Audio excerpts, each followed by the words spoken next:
ଭୁବନେଶ୍ୱର ସୁଭଦ୍ରା ଯୋଜନା ଅନେକ ମହିଳାଙ୍କ ଜୀବନରେ ପ୍ରଗତି ଓ ପରିବର୍ତ୍ତନ ନୂଆ ଅଧ୍ୟାୟ ସୃଷ୍ଟି କରିବାରେ ସଫଳ ହୋଇଛି। ଏହା ସେମାନଙ୍କର ପରିବାରକୁ ଆର୍ଥିକ ଶକ୍ତି ଦେବା ସହିତ ସେମାନଙ୍କୁ ଉଦ୍ୟମୀ ମହିଳା ଭାବେ ଗଢ଼ି ତୋଳିବାରେ ବଳ ଯୋଗାଉଛି ବୋଲି ଆଜି କୋରାପୁଟ ଜିଲ୍ଲାର ଜୟପୁରଠାରେ ଓଡ଼ିଶାର ସର୍ବବୃହତ ମହିଳା ସଶକ୍ତିକରଣ ଯୋଜନା ସୁଭଦ୍ରାର ତୃତୀୟ କିସ୍ତି ପ୍ରଦାନ ଅବସରରେ ମୁଖ୍ୟମନ୍ତ୍ରୀ ଶ୍ରୀ ମୋହନ ଚରଣ ମାଝୀ କହିଛନ୍ତି। ଏଥିସହିତ ମୁଖ୍ୟମନ୍ତ୍ରୀ କୋରାପୁଟ ଜିଲ୍ଲାରେ 452 କୋଟି ଟଙ୍କାରୁ ଉର୍ଦ୍ଧ୍ୱ 436ଟି ପ୍ରକଳ୍ପର ଭିତ୍ତିପ୍ରସ୍ତର ସ୍ଥାପନ କରିବା ସହିତ 309.42 କୋଟି ଟଙ୍କା ମୂଲ୍ୟର 126ଟି ନୂତନ ପ୍ରକଳ୍ପର ଶୁଭ ଉଦ୍ଘାଟନ କରିଥିଲେ।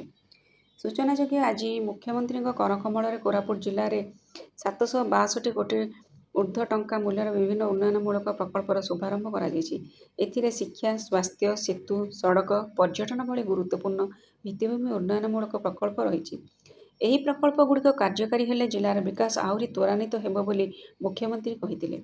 ଏଥିସହିତ ଖୁବ୍ ଶୀଘ୍ର ଜୟପୁରରୁ ଭୁବନେଶ୍ୱର ବନ୍ଦେ ଭାରତ ଏକ୍ସପ୍ରେସ୍ ଚାଲିବ ବୋଲି ମୁଖ୍ୟମନ୍ତ୍ରୀ ଘୋଷଣା କରିଛନ୍ତି।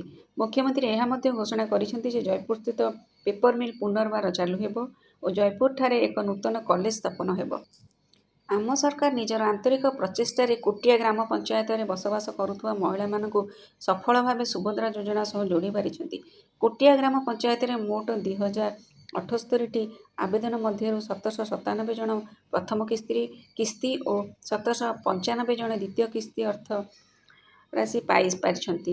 ଆଜି ତୃତୀୟ କିସ୍ତି ବାବଦରେ କୋଟିଆରେ 783 ଜଣ ହିତାଧିକାରୀଙ୍କ ବ୍ୟାଙ୍କ ଖାତାକୁ ଏହି ସହାୟତା ରାଶି ସିଧାସଳଖ ପ୍ରଦାନ କରାଯାଇଛି ବୋଲି ମୁଖ୍ୟମନ୍ତ୍ରୀ କହିଥିଲେ।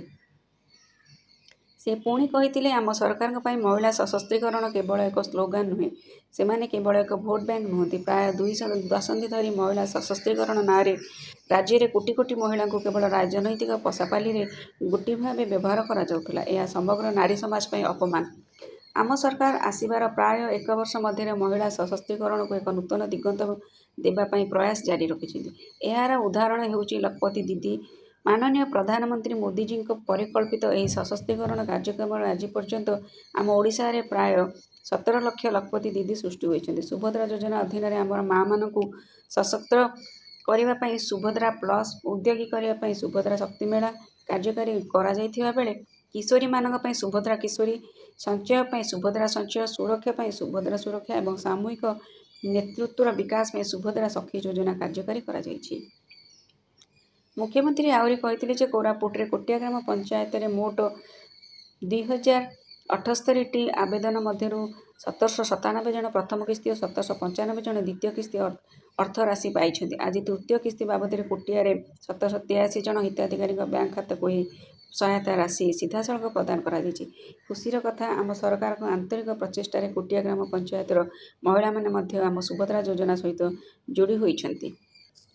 ସୁଭଦ୍ରା ମାଧ୍ୟମରେ ଆମେ କେବଳ ଆର୍ଥିକ ସ୍ୱାଧୀନତା ମାଧ୍ୟମରେ ମହିଳାମାନଙ୍କୁ ସଶକ୍ତ କରୁନାହୁଁ, ବରଂ ଶିକ୍ଷା, ଦକ୍ଷତା ଏବଂ ରୋଜଗାରର ସୁଯୋଗ ମଧ୍ୟ ଥିବା ବ୍ୟବଧାନକୁ ମଧ୍ୟ ଦୂର କରିପାରୁଛୁ। ସୁଭଦ୍ରା ଯୋଜନାରେ ପ୍ରଦାନ କରାଯାଉଥିବା ସହାୟତାକୁ ପୁଞ୍ଜି ଭାବେ ବ୍ୟବହାର କରି ଆଜି ରାଜ୍ୟର ଲକ୍ଷ ଲକ୍ଷ ମା ଓ ଭଉଣୀମାନେ ଛୋଟ ବଡ଼ ବ୍ୟବସାୟ ଆରମ୍ଭ କରି ନିଜ ପରିବାରର ଆର୍ଥିକ ସ୍ଥିତିକୁ ବଦଳାଇ ପାରିଛନ୍ତି ବୋଲି ଉପମୁଖ୍ୟମନ୍ତ୍ରୀ ଶ୍ରୀ କନକବର୍ଦ୍ଧନ ସିଂହଦେଓ ନିଜ ଅଭିଭାଷଣରେ କହିଛନ୍ତି।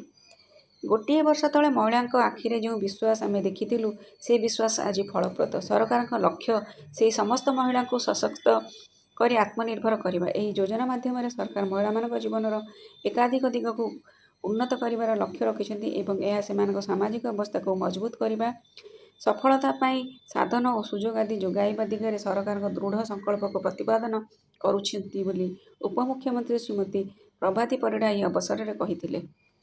କାର୍ଯ୍ୟକ୍ରମ ପ୍ରାରମ୍ଭରେ ଉପମୁଖ୍ୟମନ୍ତ୍ରୀ ଶ୍ରୀମତୀ ପ୍ରଭାତୀ ପରିଡ଼ା ମୁଖ୍ୟମନ୍ତ୍ରୀଙ୍କ ହାତରେ ସୁଭଦ୍ରା ରାକ୍ଷୀ ବାନ୍ଧି ଏହି ସମାରୋହକୁ ପାରମ୍ପରିକ ଭାବେ ଅନୁଷ୍ଠାନ କରିଥିଲେ। ଏହି କାର୍ଯ୍ୟକ୍ରମ ଅବସରରେ ମୁଖ୍ୟମନ୍ତ୍ରୀ ଓଡ଼ିଶାର 1 କୋଟି ମହିଳାମାନଙ୍କ ବ୍ୟାଙ୍କ ଆକାଉଣ୍ଟକୁ ସୁଭଦ୍ରା ସହାୟତା ରାଶି ପ୍ରଦାନ କରିଥିଲେ। ଏଥିସହିତ ମଞ୍ଚ ଉପରେ ସୁଭଦ୍ରା ଯୋଜନାର ସଫଳତା ପାଇଥିବା ମହିଳାଙ୍କୁ ଓ ଏହି ଯୋଜନାକୁ ସଫଳ କରାଉଥିବା ମହିଳାଙ୍କୁ ସମ୍ମାନିତ କରିଥିଲେ। ଉକ୍ତ କାର୍ଯ୍ୟକ୍ରମରେ ବିଦ୍ୟାଳୟ ଓ ଗଣଶିକ୍ଷା ମନ୍ତ୍ରୀ ଶ୍ରୀଯୁକ୍ତ ନିତ୍ୟାନନ୍ଦ ଗଣ୍ଡ, ମତ୍ସ୍ୟ ଓ ପ୍ରାଣୀ ସମ୍ପଦ ବିକାଶ ମନ୍ତ୍ରୀ ଶ୍ରୀଯୁକ୍ତ ଗୋକୁଳାନନ୍ଦ ମଲ୍ଲିକ, ଖଣି ଓ ଷ୍ଟିଲ୍ ମନ୍ତ୍ରୀ ଶ୍ରୀ ବିଭୂତି ଭୂଷଣ ନାୟକ, ନବରଙ୍ଗପୁର ସାଂସଦ ଶ୍ରୀଯୁକ୍ତ ବଳଭଦ୍ର ମାଝୀ, ବିଧାୟକ ଶ୍ରୀଯୁକ୍ତ ରଘୁରାମ ମାଛ, ନରସିଂହ ମାଡକାମୀ, ଗୌରୀଶଙ୍କର ମାଝୀ, ମହିଳା ଓ ଶିଶୁ ବିକାଶ ବିଭାଗ ପ୍ରମୁଖ ଶାସନ ସଚିବ ଶ୍ରୀମତୀ ଶୋଭା ଶର୍ମା, ବିଭାଗୀୟ ନିର୍ଦ୍ଦେଶିକା ଶ୍ରୀମତୀ ମୋନିଷା ବାନାର୍ଜୀ ଓ ଜିଲ୍ଲାପାଳ ଶ୍ରୀ ମନୋଜ ସତ୍ୟବାନ ମହାଜନ ପ୍ରମୁଖ ମଞ୍ଚାସୀନ ଥିଲେ।